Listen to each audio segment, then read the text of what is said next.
what will differentiate you in a blood red ocean, in a crowded and confused healthcare marketplace, is the message of chiropractic, the above, down, inside out message of chiropractic, which is wildly unique. We have a unique selling proposition that is a unique success proposition for our consumer, for our patient, for our practice member that we do not want to lose. We do not want to cast aside the cornerstone, right? So what we have to recognize is what will differentiate you. Hello and welcome to the Remarkable CEO Podcast, a show dedicated to chiropractors who want to transform their job into a business so that they can have a remarkable practice as part of a remarkable life, not instead of one. With your hosts, Dr. Pete Camiolo and Dr. Stephen Franson. Welcome to another episode of the Remarkable CEO Podcast. I'm Dr. Pete Camiolo. And I'm Dr. Stephen Franson. And once again, it is truly a privilege and an honor for us to be with you today. Hey, thanks for tuning in. Thanks for being a listener to this podcast. Dr. Stephen, you and I, we both love the podcast, and we really enjoy being a part of your journey. So thanks for inviting us into your story, into your journey. We hope that this podcast serves you and helps you to be a more remarkable CEO, honestly, a more remarkable person. That's our hope. We recognize that in the remarkable practice, our premise is that you can have a remarkable practice as part of remarkable life and not instead of one. So we hope this helps you achieve that outcome, because that is our premise. That is at the root of what we're wanting to do. So we hope that is the fruit that you're experiencing in your life. Today's conversation is something that has come out of many discussions that we have had and are having with our clients. And I believe, Dr. Stephen, this is a very timely conversation. I believe that it's very important to approach it from the perspective with which we will approach it today. As a chiropractic, the actual title of the podcast is the Remarkable CEO Podcast for Chiropractors. So we know who we're speaking to, even though I know we know some people are not chiropractors who will consume this podcast, but we're specifically speaking to you as a chiropractor in this industry called chiropractic, which we love and which we are grateful to be a part of, Dr. Stevens. So today we're going to be discussing your business in terms of multiple streams of revenue generation, potentially multiple businesses, functions, products within the context of your business, and how we suggest you do this. We believe that there's, like you said, Dr. Stephen, there's a 1,000 ways to do it wrong, but we're going to talk to you today about what we believe is the way to do it right. There's definitely been an uptick in the appetite for chiros to expand their offering, in the marketplace. So very timely conversation. And we're going to be able to have a, you can have your cake and eat it too conversation today, Dr. Pete. I love this conundrum that chiros face. And I know that this creates a lot of conflict inside of the chiropractic space, right? So, and I think we should welcome and embrace conflict, because conflict clarifies, right? So this is just an opportunity for us to get clarity and clarification, right? And, clarity is your greatest accelerant. I heard that said once or twice. So let's get some clarity here, right? So we're going to have a passionate conversation that's one part philosophy, 2 parts business, because this is a business podcast, right? This is a business conversation, but we got to lead with the philosophy, right? So,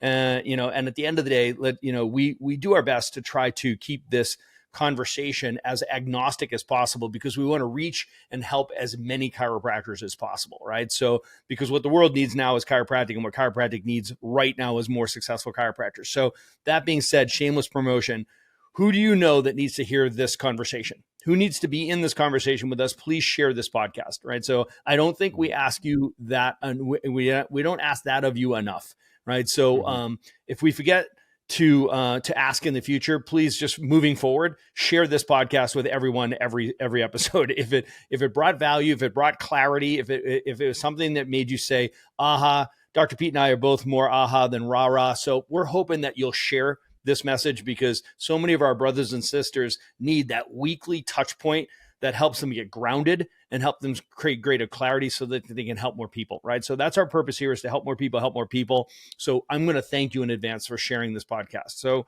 this conversation right now comes from a place of, we're a couple of principled chiropractors, right? So we both have a strong traditional chiropractic philosophy, right? So you're going to hear it through that lens, right? So that's the one part philosophy. It's also two parts business, right? Because at the end of the day, this is a business conversation.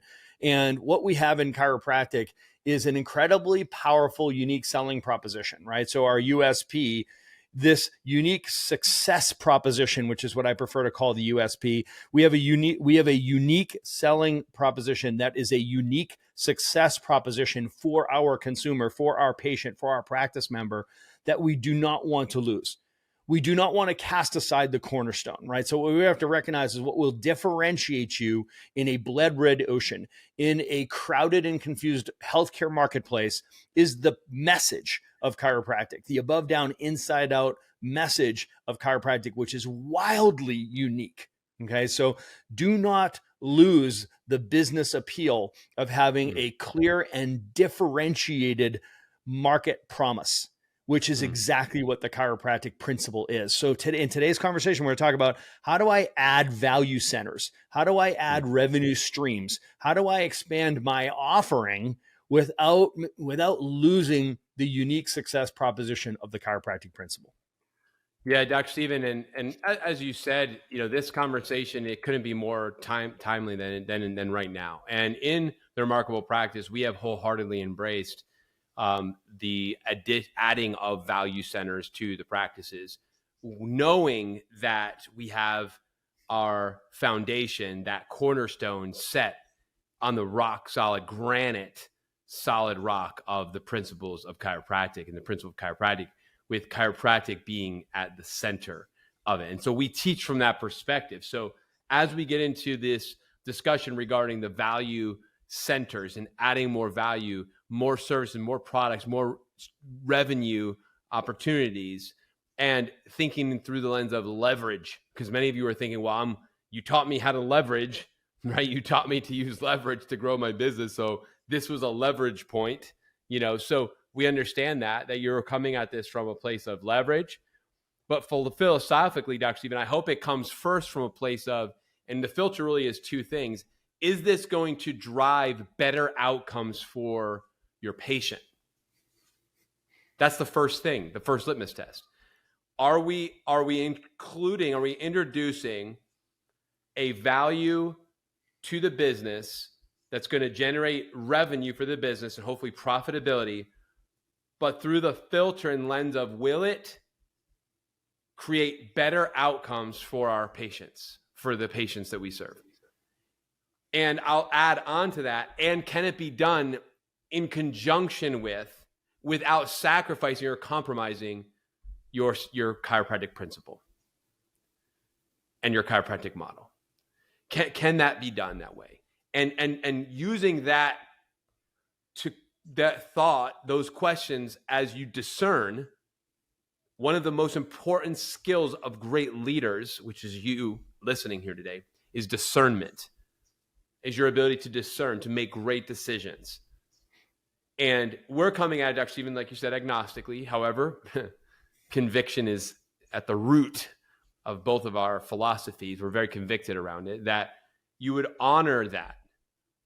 And so answering those two questions and beginning with that, starting there, and not moving ahead until you can successfully answer that question, and then from there build in and integrate, right? The integrated model, the integrated approach, integrate whatever that value center is in such a way that it honors and supports your foundation, the center point. So Dr. Stephen, as we do with most great ideas, we turn them into graphics, images, pictures, and we're going to unpack this very practically, and then we're also going to add to the show a downloadable that will show you basically a differentiation between the way to jack this up or the way to get it right, and we feel really strongly about that as well, Dr. Stephen.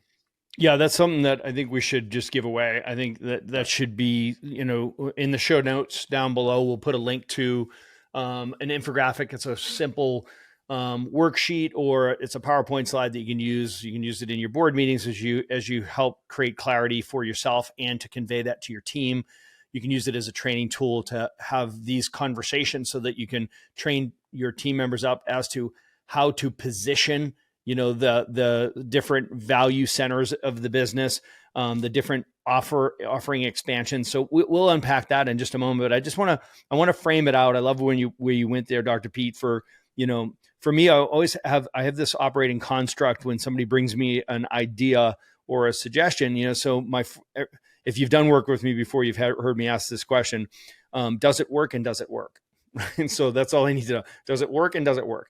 Right. So does it work? Number one, in this example, does it drive better healthcare outcomes for our team, for our patients? Does it work? Right. So better clinical outcomes is the first question. And then does it work for the business? Right. Can it be done profitably? Right. So does it work and does it work applies here. So that's one construct to consider. What could you or should you fold into your business? Right. So it's a very quick way to get a yes or no. And I love that you've added the lens of, can it be done in a way where it could be positioned to not just complement, but to enhance the benefits of the chiropractic adjustment, which ultimately has to be where we place our pivot foot, right? So for those of you who are basketball players, you understand this concept of a pivot foot, right? If you're dribbling a basketball, you plant a pivot foot, you can move your foot all the way around that pivot foot and pick up your dribble, and you're fine, and you can pass or you can shoot from there. But what you cannot do is pick up that pivot foot, otherwise that's traveling, right? And the whistles go off and you turn the ball over, right? So the big idea here is that we want to keep our foot planted firmly on our pivot foot planted firmly on the chiropractic principle. And we want to be able to work around that chiropractic principle, and any other offering that you have in the practice is something that could clearly enhance the benefits of the chiropractic. It'd be supportive of the chiropractic adjustment. It will accelerate the results of the chiropractic adjustment. It will support the work that you're doing in the adjustatorium, right? This will help you respond from your adjustments more readily or more quickly, or compress time or what have you, right? So that's where we have to keep our foot planted and make sure that we don't create this confusion where we start folding in all of these other quote unquote wellness lifestyle offerings. Any of these, whether it's massage therapy or physical therapy, or we have a trainer, or we have supplements, or we have diet style workshops, or we have a weight loss program, or we have modalities and therapies, and we have all these things we start wrapping around, so we start adding to the chiropractic offering as this sort of a la carte menu of all of these items that you could choose from. Next thing you know, you've got people that are opting in and opting out of certain elements of it. And before you know it, the chiropractic adjustment itself is reduced to this line item on this menu of wellness modalities that somebody could opt in and opt out. Dr. Pete, we've seen it time and time again where we end up seeing, and I'm holding up a graphic for anybody who's watching us on YouTube. By the way, you should be watching us on YouTube. It's so much more compelling, I think. Check it out on YouTube, right? So you can see this graphic, and you'll see that we have an infographic that we've created for you that you can use in your own training. But the differentiation here is the slippery slope is we can start folding these things into our offering as new value centers in the practice and new revenue streams, whether we're talking about the massage therapy or the physical therapist, or we're talking about some kind of diet style workshop, or a dietitian, or some weight loss program, or supplementation. All of these things are such an important part of the wellness lifestyle. Our families use them, right? So I think it's fantastic that we have them available in the clinic, right? But at the same time, in all the modalities that we could offer, whether it's soft wave or some other modality, the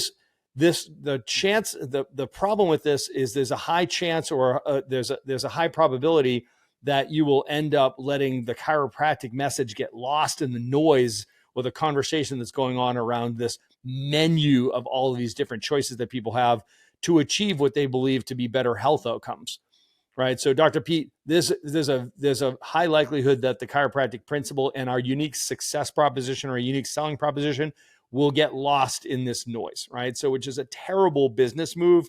And really, it's terrible for the mission of chiropractic. So instead, the key to making sure you do this right is in reconciling that is this model here, where instead of it looking like a pizza pie, you've got the circle in the middle. That's the principle of chiropractic, right? So it's the above down, inside out truth of the chiropractic paradigm is at the center. And then on the perimeter around there, you've got all of these other offerings that are there to support and enhance the effect of the chiropractic care so that people can get all of the benefit of their chiropractic care, whether it's through a weight loss program or supplementation, or it's the massage therapist PT, where you can picture it here. What you can see is these arrows that go out from the center. And if you're under chiropractic care, it's like, hey, listen, chiropractic, I want you to start taking this supplement, this fish oil, because subluxation is an inflammatory problem, and I want you to take this counter-inflammatory supplement and fish oil, right? So, or your diet style is inflammatory, so I want you to start eating paleo,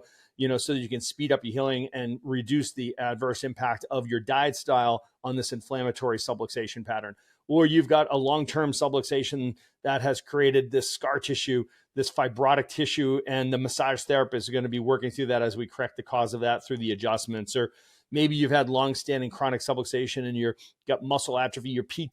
Our PT is going to give you these specific exercises to strengthen the spine so that you'll hold your adjustments better. And this modality is going to help us mobilize the healing benefits of like stem cells, for example, to accelerate the effect of the chiropractic care. Dr. Pete, I think you get what I'm saying. We should very easily be able to take a chiropractic patient and refer them to one of these other modalities or offerings without trespassing the benefits of the chiropractic care or losing sight of that and abandoning the cornerstone. It's all comes down to how you position the modality as a supportive, enhancing element versus one choice on this menu on your wellness bar, so to speak. So one of the things that I do with the Remarkable Practice, one area where I serve is as the director of success partnerships.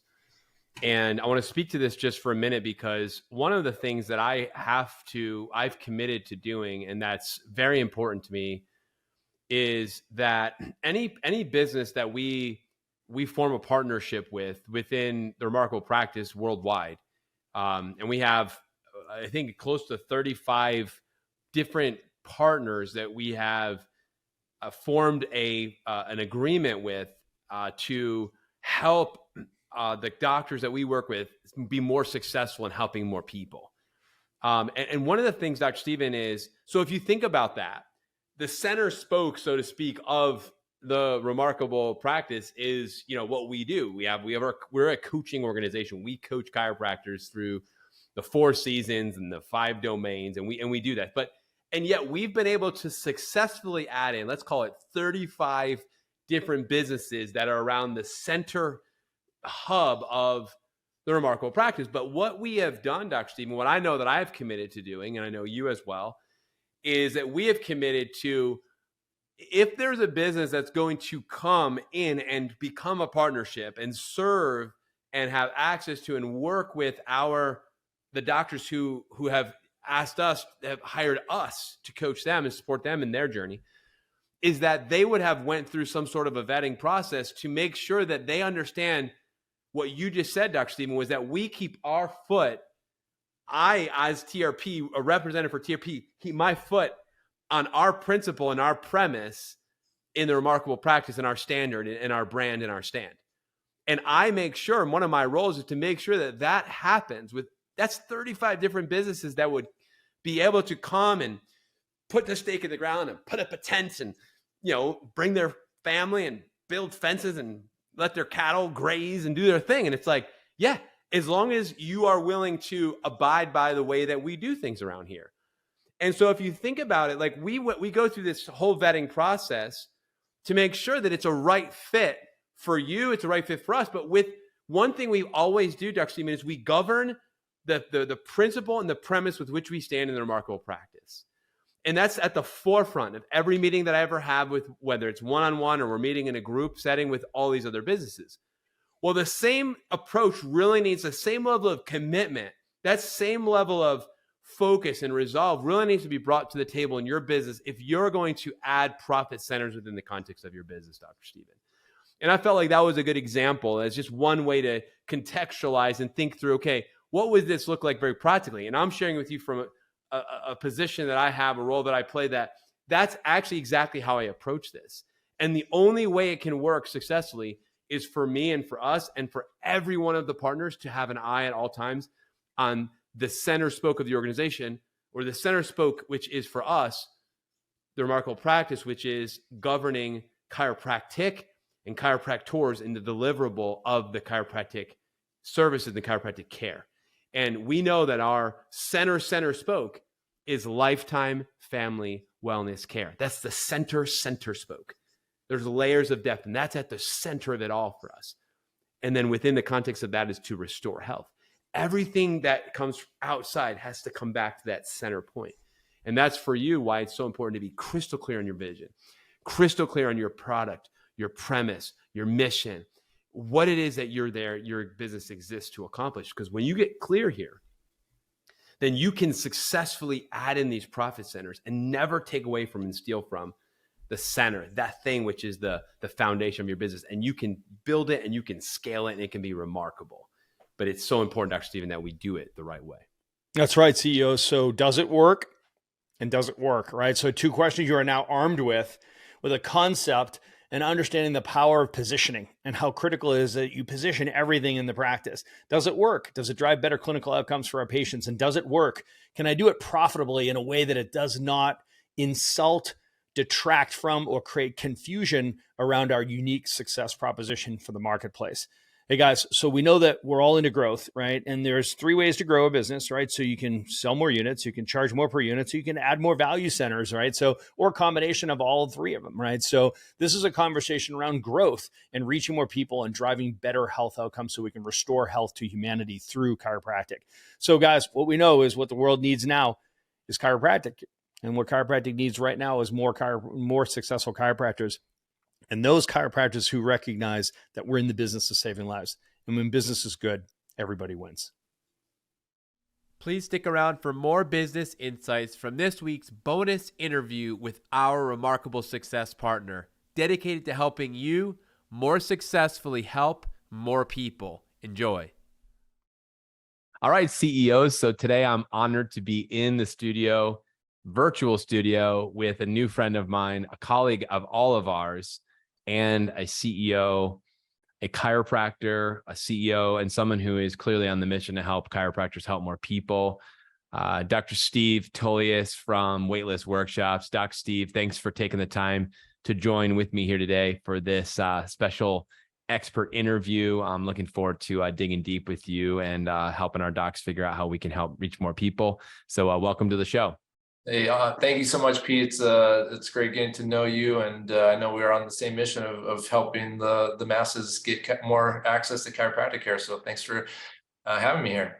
Yeah, absolutely. So I wished that, when I was actively in practice, that what you did existed at the time, but I've always had a passion for doing workshops, and so it was a huge part of my practice, my entire career, as well as Dr. Franson as well. So I know this is something, when we learned about what you were doing, we said, oh man, if we can align with this guy, this would be amazing. And then when we met, we were actually introduced through another CEO that we work with, Dr. Justin Brown down in Florida, and he connected us. And from our first moment, it was like, yeah, we're supposed to work together. Let's figure this out. Let's get going. So you are a actual success partner, just so everyone who's listening understands. So in the remarkable practice, there are certain businesses that meet the standard of criteria of being a success partner, which basically means, hey, we are endorsing you. We are saying to our doctors that we get to work with, hey, you should strongly consider working with these people. This is their product or service. So that is what you do in the Waitlist Workshop. So we're going to get into the details of what you're doing now. But before we do, so I want the audience to know that's why you're here, and what you guys are doing is just awesome. So I'd love for you to give the audience a little bit of a backstory about, you and your journey, your chiropractic journey, and then also obviously into what you're doing now, in addition to everything you're doing in your chiropractic practices. So I'll let you kind of take the mic and run with it. And then I've got some questions I'd love to ask you here today. Awesome. Thank you, Pete. You know, this, like you, I wish there had been something like what we have now for doctors. You know, it's basically a plug and play workshop marketing system. I built my practice off of workshops, and if you look at, you know, our profession, it's such a necessity to educate, right, the public. If they have a positive impression about chiropractic, they think it's primarily good for neck and back pain. So we have so much education that we have to do. So but I used to be definitely afraid of public speaking. You know, it was not my forte, but I knew at one point, I forget where I was listening to a speaker, and I realized finally that I didn't have the luxury of not standing up and speaking out, you know, with the information that we have as chiropractors. So I just started doing it. You know, I started doing them, and I got really good at it, and others saw what I was doing, asked if I would do it for them. And that's how the whole company started. But really, you know, my story really goes back to my son too. My son, at the age of 4.5, developed something known as PANDAS or PANS, which is a pediatric encephalitis that causes just a horrible life experience. And we didn't know what was going on with him at the time. Spent years trying to figure that out, but in the process got really into this neurodevelopmental world, and that's where my practice really started to focus.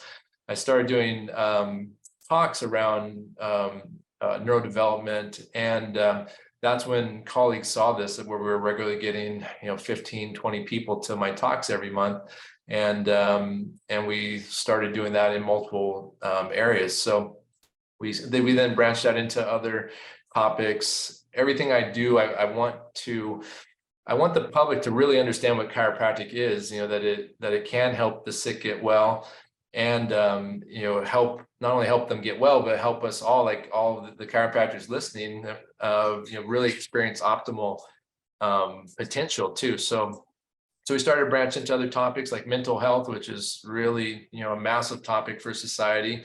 Especially after what you know, COVID did to our nation and the world, and into like autoimmune, you know, epilepsy, you know, really some of the big challenges that our profession always used to, you know, address, and really arguably is probably the reason why we still are around, because of the miracle, you know, quote, miracle cases that we used to always help, but because of insurance and other factors, you know, our profession got railroaded and pigeonholed into musculoskeletal only. So that's a quick rundown of who I am and my mission, and how my practice then evolved, you know, to having this company that helps doctors put on workshops too.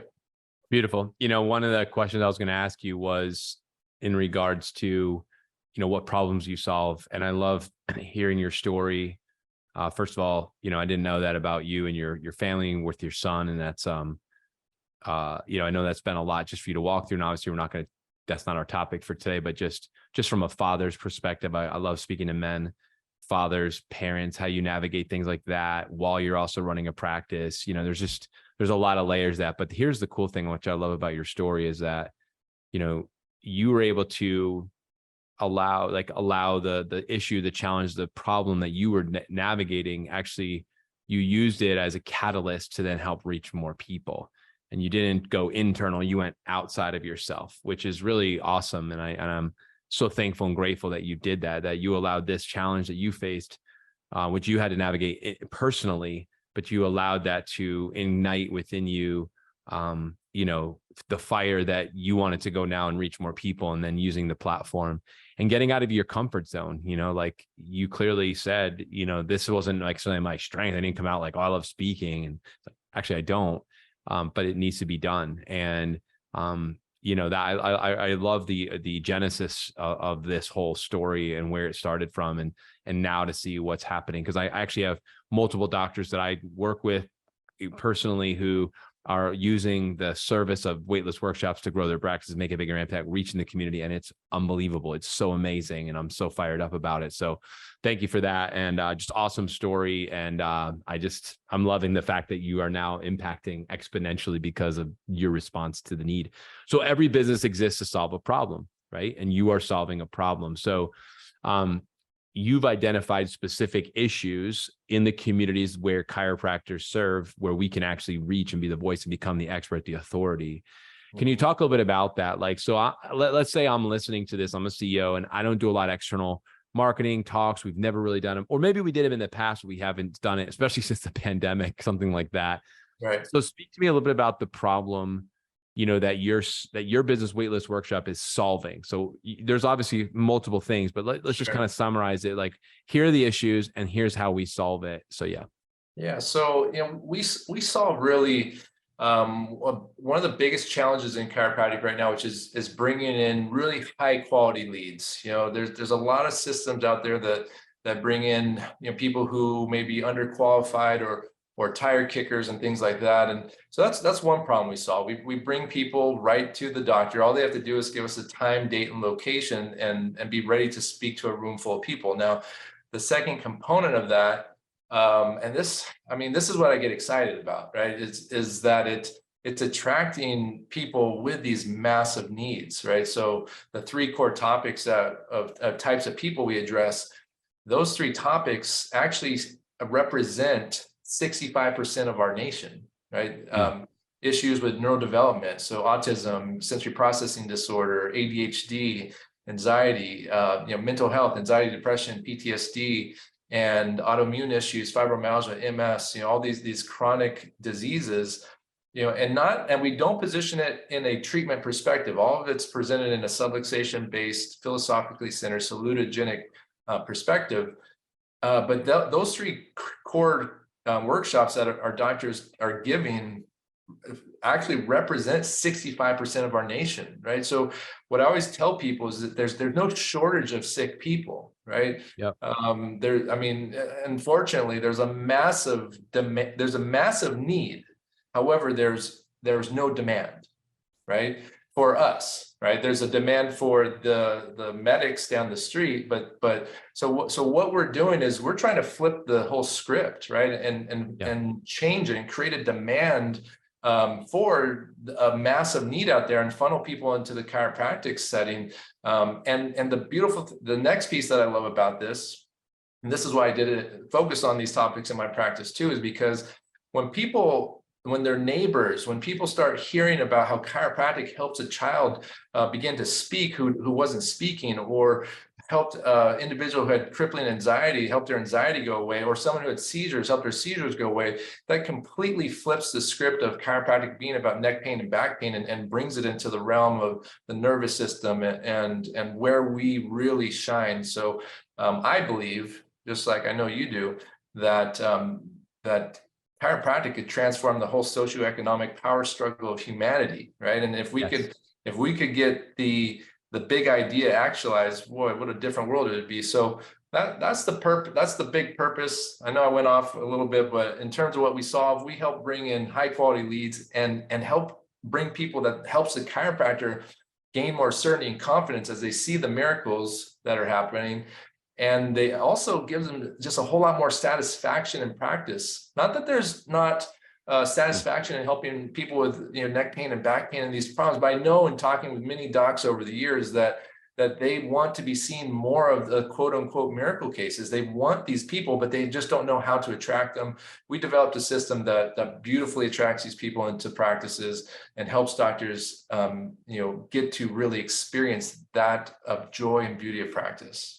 Well, I love that you let it rip there. I like that you went off for a minute. So thank you for that. This is a perfect platform for you to kind of loosen the gaskets a little bit and let it go. I appreciate that and your passion. So thank you. And it was crystal clear. And I didn't know some of those numbers. I know that we have obviously a chronically diseased nation, but the fact that you've chosen specific topics that'll hit north of 60% of anyone's population in the surrounding area is, and to bring in that high quality lead to meet the doctor, and then they get to see you and they see you immediately as the expert and the authority and a voice from a totally different angle, which they probably never heard before from all the other docs they've been seeing and hearing. So, wow, that's just so cool. And I love that. And being someone who did a lot of talks myself, but also coming out of school, didn't feel like I should speak or had any gift or any desires. I was actually afraid of that. That was something I had a fear of, like everybody says, but I actually did. that was significant. So to hear you say that you could do that, because that's always the hardest thing, butts and seats, right? That was always the challenge for me. And my team was always, hey, we're going to do this, but we got to get butts and seats. And so I love that. So, obviously, we're talking business here. So CEOs on the other side of the line. So talk a little bit about what we're seeing numbers wise. I know you've done a lot of workshops, but talk a little bit about docs that you say, hey, all right, we're going to hire you, doc. We want to work with Waitlist. What kind of things are we seeing? Just, general numbers, whatever you feel comfortable sharing. But, what kind of things are we seeing as far as, attendance, getting to workshops? What's the ideal numbers? What are we looking at? Are you guys tracking at all the number of conversions, people booking appointments, and then people actually getting started in care? And then even further than that, the outcomes. It's all about results, like you said, the miracle stories. Well, we don't have to go all the way that far down the line, but if you went ROI, just attendance to booking, and then once they book, they come in, they see him. Talk me through just a little bit of what can a doctor expect? What are some of the things you're seeing in 2023? Yeah, so we've helped doctors give over 6,000 workshops, so we have lots of data. Our averages now, and they keep improving because the longer we do this, the better we get at it too. So right now we're averaging 45 leads per workshop. Now we have a lot of docs, even just like last week had 100, 91, 78. But we know that the average is going to be north of 45. Based upon show rates will be between 20 to 30%. And that's been consistent for the last 8 years that we've been doing this. It will be more in certain regions of the country. But that 20 to 30% we know is where it's going to be. So based upon those numbers, we know that somewhere between 10 to 15 people will be in attendance. Now, just last week in my office, I had 24 in attendance and I scheduled 17 new patients. It was a fantastic event. I'm looking at some survey results because we have our docs fill out a survey the following day.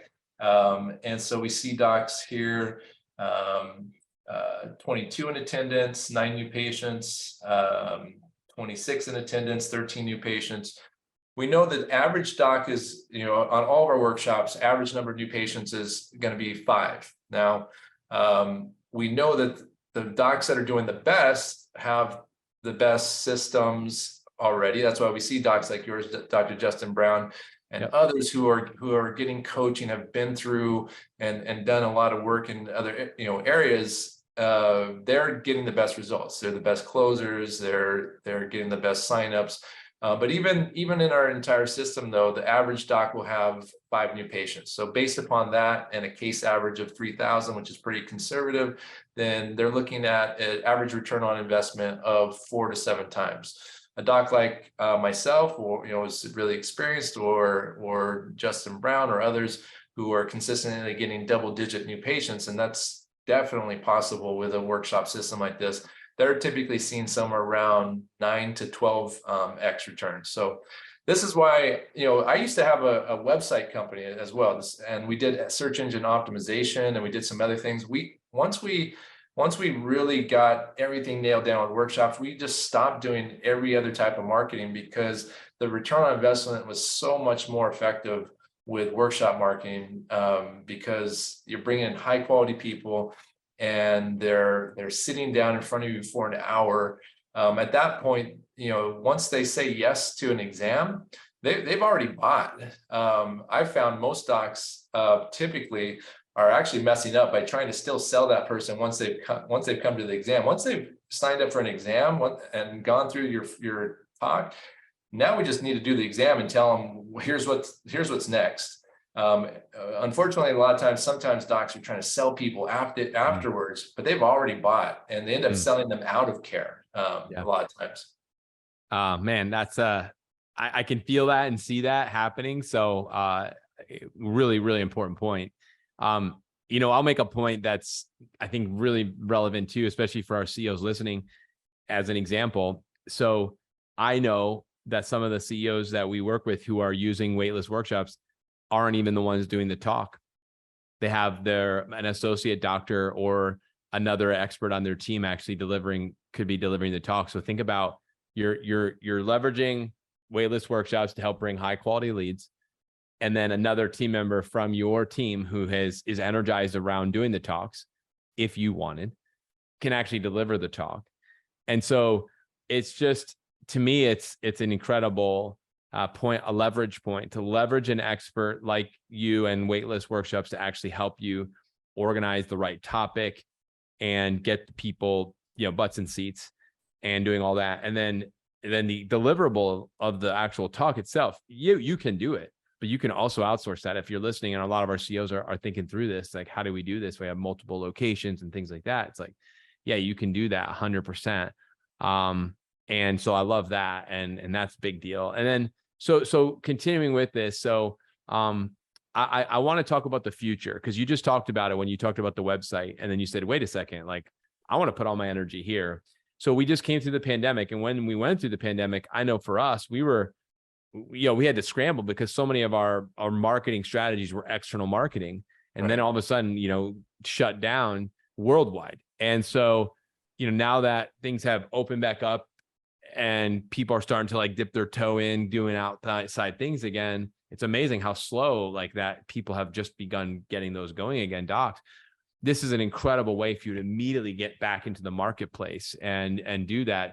So can you talk a little bit about what you're seeing as far as real time, like now, because you gave some numbers, but also in the future, as you think about, the tech, everything that's going on with technology and artificial intelligence and all these things, and the relevance of actually being in the community physically in front of people doing this. Can you talk about what you see in the future and how you see teaching and workshops and these things in the future, not just even in the present? I'd love to hear your thoughts on that. Yeah, absolutely. We definitely have done a lot of thought around this and consulted with different thought leaders, around that topic. Clearly we saw after the pandemic, we clearly saw an increase in desire of people to get out and be doing things in person. Now, I will just share that throughout the pandemic, we actually grew considerably, because while a lot of things went away, workshops didn't go away, because even though people were afraid to go out, no one was going to attack a doctor for trying to help some of the sickest of the sick, people that were in crisis far before that planned crisis ever showed up. So our docs actually did really well during the pandemic using workshops.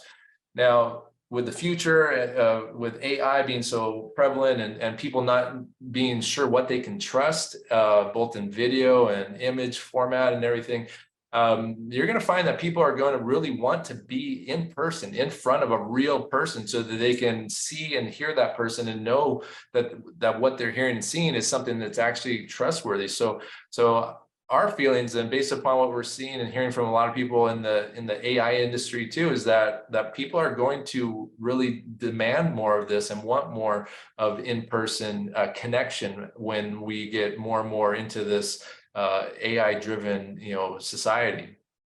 I love it. And I'm in agreement. I feel that way. And I have also witnessed that in my own personal journey and in others, that whether it's personally or professionally. And I did not know that, but it makes a whole lot of sense now, what you just said about the fact that we grew during the pandemic doing workshops. That's awesome. I love that. And I think it's a point that needs to be noted. So no matter what comes our way from a health craziness perspective and economic craziness perspective, the relevance of an expert, an authority speaking on a topic that's important, very important to me, and me being able to meet you in person so I can see who is this person, can I trust them? All of that can be accomplished with this one mechanism, this strategy, which I absolutely love. So I could keep talking. We could go on and on. I know that our docs can get in contact with you and have more conversations specifically. So let's do that. So what's the best way for anybody who's listening to this to learn more, get in contact with you, or even take a next step? What's the best next step, Stop? Yeah, so the next best step is to go to our website and set up a call so we can chat. So our website is www.waitlistworkshops.com. There's a calendar to set up a call and see if this is a good fit. And for anyone, and I know this because we've been chatting. I know many of your doctors who are in your program. I know what you guys represent with your coaching. I know that the majority of anyone listening to this actually is probably one of the best fits for what we do. And we want docs who are fired up, who are subluxation based, who want to transform their community, not just their communities, but the world. And so that's what we're looking for. We don't want to just fill zip codes. Like, that's not what our objective is. So yeah, waitlistworkshops.com. I'm super accessible. So shoot me a DM on Instagram or Facebook, Steve Tullius, and would love to meet and chat and see how we can help, you help even more people out there. Amen. Well, Steve, thanks for joining me. Thanks for taking the time today to meet with me and to be an expert guest on our Remarkable CEO podcast. We highly value being able to speak with you and to have your expertise here. Thank you for being a remarkable success partner as well, and looking forward to continue to serve and grow with you and help more doctors, help more people. So, and for all of you who are listening, thanks for tuning in. This is another episode of the Remarkable CEO podcast. Until next week, take care and God bless. Thanks for listening to this episode of the Remarkable CEO podcast. Remember, what the world needs now is chiropractic, and what chiropractic needs now is more successful chiropractors. If you like this podcast, please subscribe, share with a friend, and leave us a review. And if you'd like to connect with us personally, direct message us on Facebook, LinkedIn, or Instagram. Now go and be remarkable.